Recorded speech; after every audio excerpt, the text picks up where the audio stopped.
Ya, salam Elohim bi Sem Hamasea. Materi kita pada saat ini yaitu konsep anugerah keimanan Kristiani.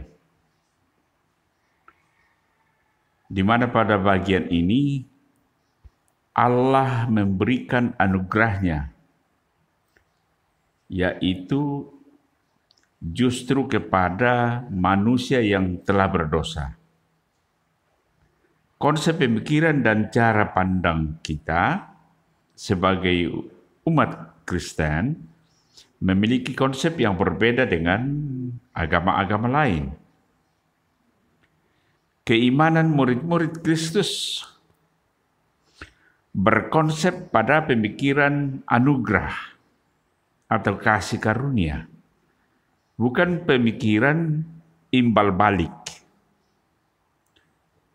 Keselamatan kita atas karya Tuhan Yesus di atas kayu salib adalah anugerah.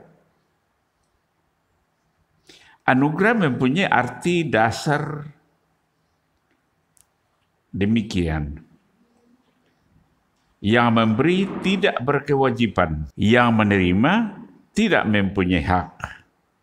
Namun, atas nama kasih ia diberi. Perbedaan mendasar dari keimanan kita dibandingkan dengan agama-agama lain di dunia ini ialah bahwa kalau pada agama-agama lain, umatnya yang mencari Allah, sehingga selalu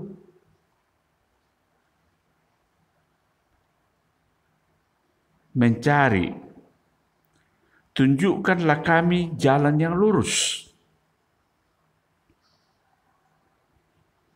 Dan didasarkan atas amal ibadah demi mencapai surga.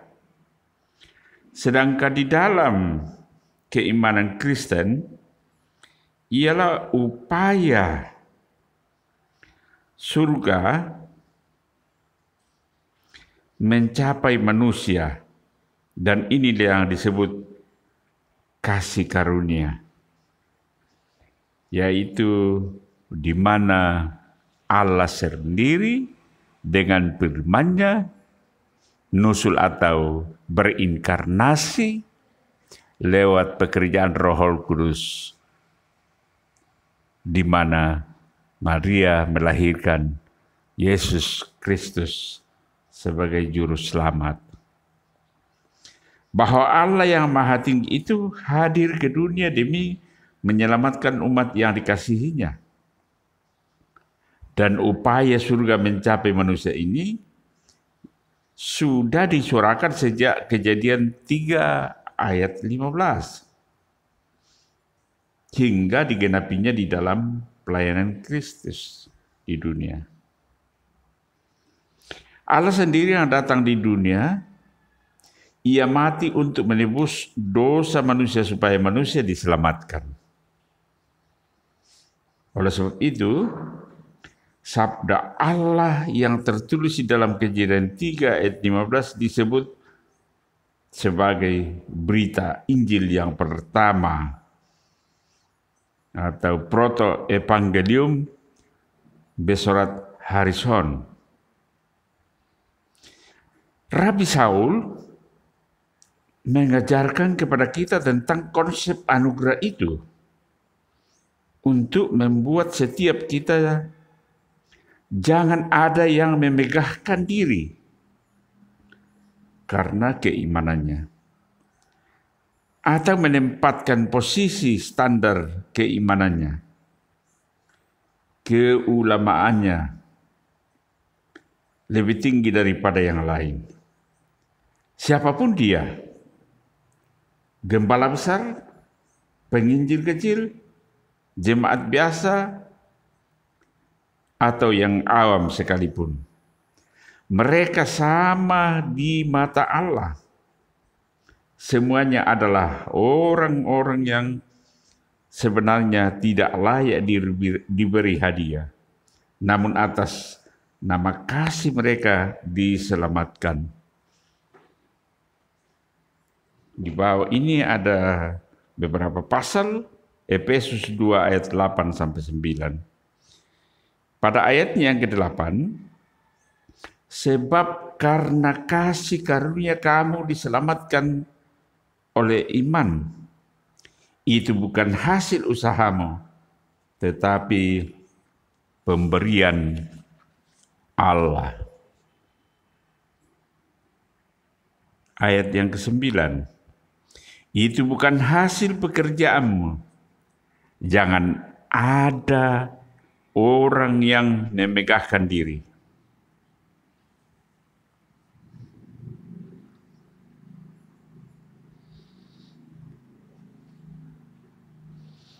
Kegiatan Rabbi Saul sebagai apologetika di sinagoga di hadapan para ahli Taurat.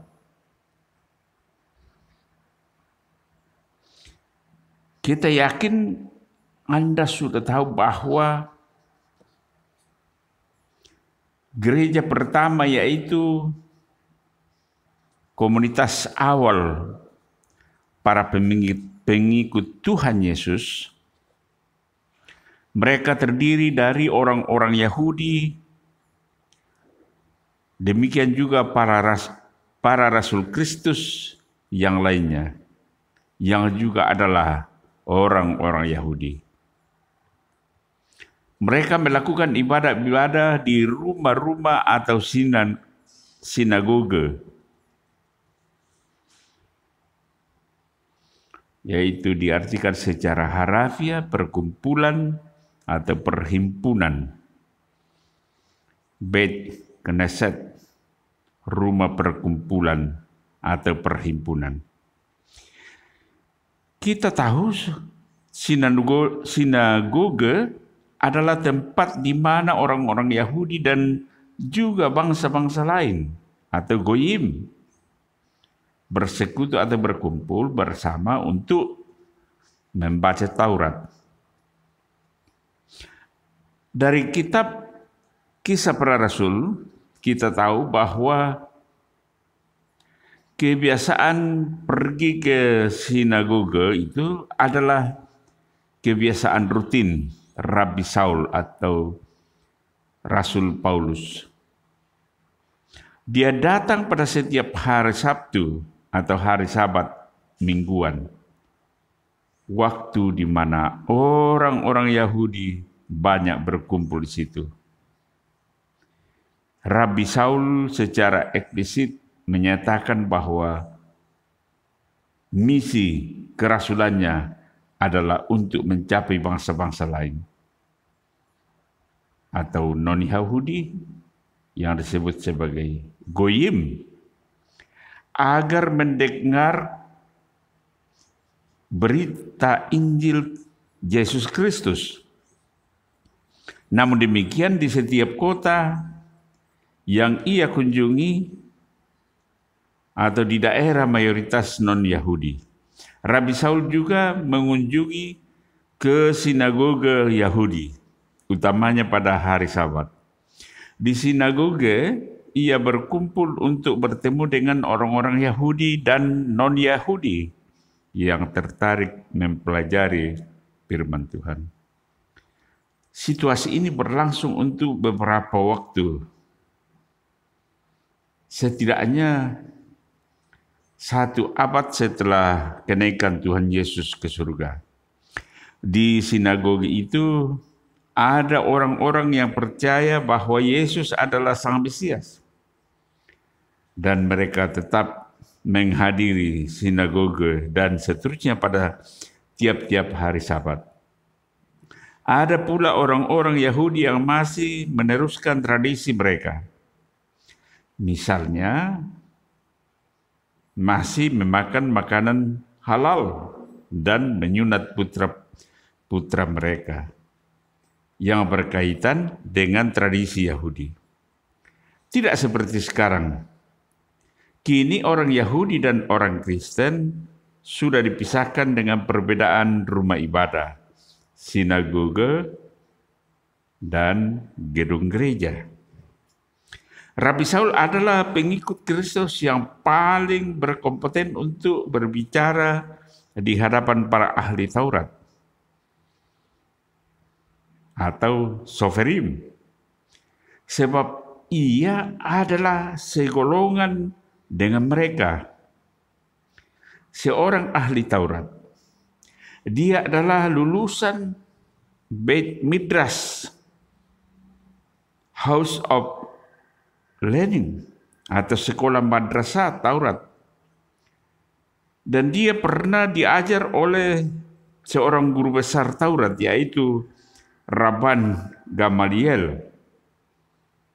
Di dalam Ibrani, Gamdiel artinya upah yang dari Allah. Dia adalah seorang guru besar hukum Taurat yang pernah menjadi guru bagi Rabi Saul. Gamaliel putra Simon dan cucu dari Rabi Hillel.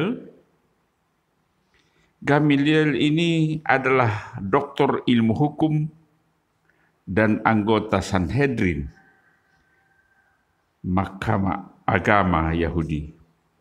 Ia dari sayap golongan liberal Farisi.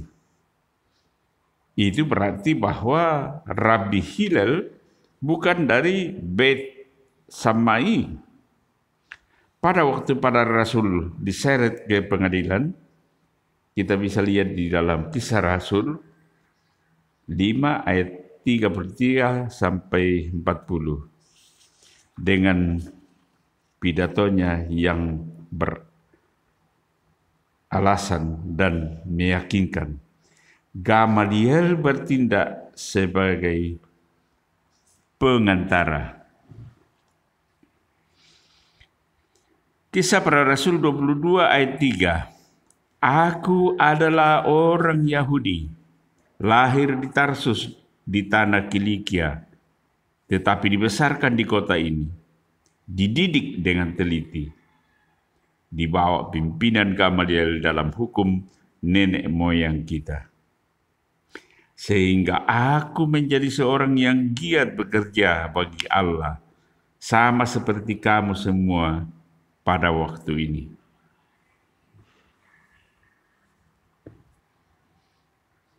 Rabi Saul mengakui Gamaliel sebagai guru. Itu kita bisa lihat di dalam Kisah Rasul 22 ayat 3. Dan Gamaliel dijunjung tinggi sehingga disebut Rabban. Rabban yang secara harafiah guru kami, atau secara lengkapnya adalah Rabban Gamliel Hasakhen, suatu gelar yang lebih tinggi dari Rabbi atau guruku. Berdasarkan Keluaran 16 ayat 22, di dalam tradisi Yahudi rabbinik, seorang ketua Mahkamah Agama Yahudi atau Sanhedrin disebut dengan gelar Nasi. Rabban Gamaliel tercatat sebagai ketua dari Sanhedrin dalam kurun waktu 30 sampai 50 Masehi. Maka Rabban Gamaliel adalah seorang Nesi Habaedah, pimpinan jemaat. Maka sebagai murid dari seorang Rabban yang terkenal, Rabi Saul memiliki posisi dan wibawa untuk berdiskusi dan mengajar umat Yahudi tentang Yesus Sang Mesias di hari Sabat. Karena di hari itu orang-orang Yahudi banyak hadir di sinagoge-sinagoge, dan juga karena umat Yahudi itu masih belum menjadi umat Kristen yang beribadah pada hari Minggu. Kisah Rasul 20 ayat 7. Pada masa itu, ada di antara orang-orang Yahudi tersebut yang tertarik pada ajaran Rabi Saul. Tetapi di antaranya masih belum mengikuti kebiasaan Kristiani, sehingga meminta diajarkan di hari Sabtu atau masih mengikuti kebiasaan Yahudi. Bandingkan Kisah Rasul 13 ayat 42. Anda bisa membayangkan bahwa Rabi Saul menyampaikan isi Roma 6 ayat 23 kepada para pendengarnya kalangan Yahudi di tiap-tiap sinagoga, di mana di tiap-tiap sinagoga Rabi Saul itu mengajar sekaligus berapologetik tentang keimanannya pada ajaran dan misi Kristus dalam masa inkarnasinya ke bumi. Sejak zaman para Rasul Kristus dari kiprah pelayanan Rabi Saul ini, isi naskah kitab yang ditulis para Rasul Kristus telah mengalami kritik teks yang pertama secara langsung di hadapan orang-orang Yahudi yang berkompeten di dalam pengetahuan tentang Taurat. Itulah secara singkat